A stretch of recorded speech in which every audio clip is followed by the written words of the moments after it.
औज़ुबिल्लाहिमिनश्शैतानिर्रजीम बिस्मिल्लाहिर्रहमानिर्रहीम। वो तमाम नाज़रीन जो इस वक्त अपनी टेलीविज़न स्क्रीन्स पर TV1 की इफ्तार नशरियात देख रहे हैं, अब तमाम देखने वालों को नूर रहमान इश्क के रमज़ान में खुश आमदीद और अस्सलाम अलैकुम।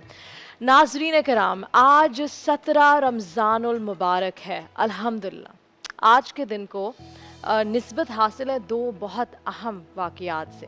पहला, आज यौम विसाल है हज़रत आयशा रज़ी अल्लाह ताला अन्हा का, और दूसरा आज यौम बदर का दिन है।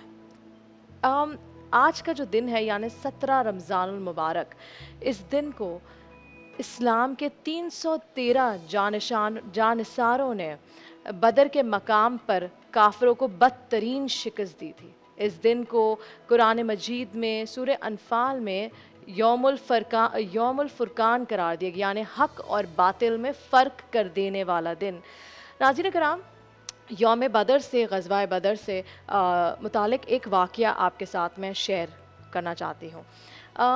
इस दौरान, बदर के दौरान जब बदर की जंग हो रही थी, हज़रत अबू बकर सिद्दीक़ के जो साहबज़ादे थे वो ईमान नहीं लाए थे और जंग में कुरैश की तरफ से उन्होंने शिरकत की थी।